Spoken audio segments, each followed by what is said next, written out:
एक राजा था जिसका नाम रामधन था। उनके जीवन में सभी सुख थे। राज्य का काम काज भी ऐशो आराम से चल रहा था। राजा के नैतिक गुणों के कारण प्रजा भी बहुत प्रसन्न थी। और जिस राज्य में प्रजा खुश रहती है वहाँ की आर्थिक व्यवस्था भी दुरुस्त होती है। इस प्रकार हर क्षेत्र में राज्य का प्रवाह अच्छा था।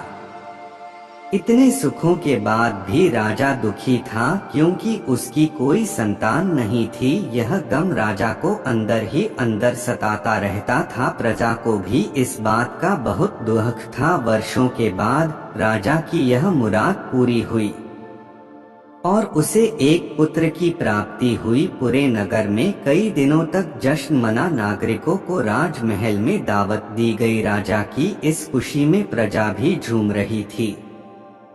समय बीतता जा रहा था। राजकुमार का नाम नंदन सिंह रखा गया। पूजा पाठ एवं इंतजार के बाद राजा को संतान प्राप्त हुई थी, इसलिए उसे बड़े लाड़ प्यार से रखा जाता था। लेकिन अति किसी बात की अच्छी नहीं होती। अधिक लाड़ ने नंदन सिंह को बहुत बिगाड़ दिया था।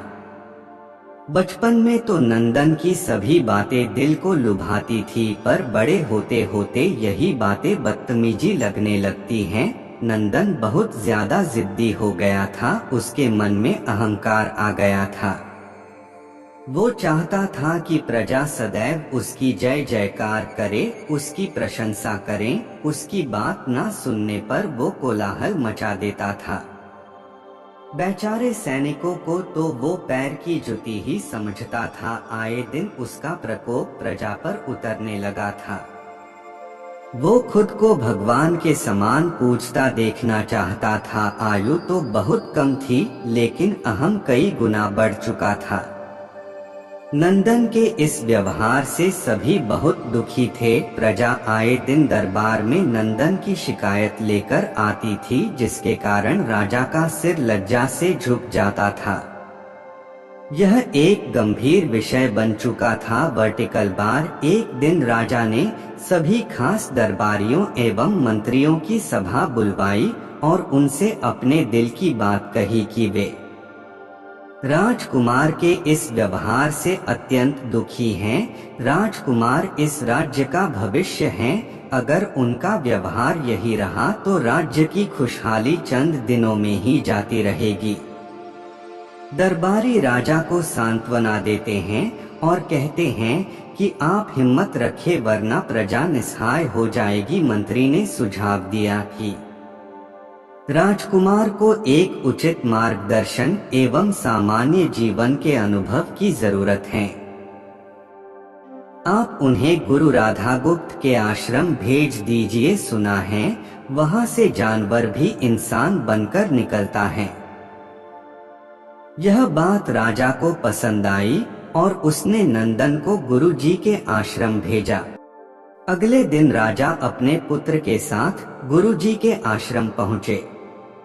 राजा ने गुरु राधागुप्त के साथ अकेले में बात की और नंदन के विषय में सारी बातें कही। गुरुजी ने राजा को आश्वस्त किया कि वे जब अपने पुत्र से मिलेंगे तब उन्हें गर्व महसूस होगा। गुरुजी के ऐसे शब्द सुनकर राजा को शांति महसूस हुई और वे सहर्ष अपने पुत्र को आश्रम में छोड़कर राजमहल लौट गए।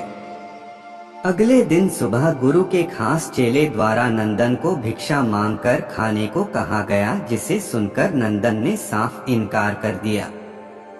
चेले ने उसे कह दिया कि अगर पेट भरना है तो भिक्षा मांगनी होगी और भिक्षा का समय शाम तक ही है, अन्यथा भूखा रहना पड़ेगा। नंदन ने अपनी अकड़ में चेले की बात नहीं मानी और शाम होते होते उसे भूख लगने लगी, लेकिन उसे खाने को नहीं मिला। दूसरे दिन उसने भिक्षा मांगना शुरू किया। शुरुआत में उसके बोल के कारण उसे कोई भिक्षा नहीं देता था, लेकिन गुरुकुल में सभी के साथ बैठने पर उसे आधा पेट भोजन मिल जाता था। धीरे धीरे उसे मीठे बोल का महत्व समझ आने लगा और करीब 1 महीने बाद नंदन को भर पेट भोजन मिला, जिसके बाद उसके व्यवहार में बहुत से परिवर्तन आए।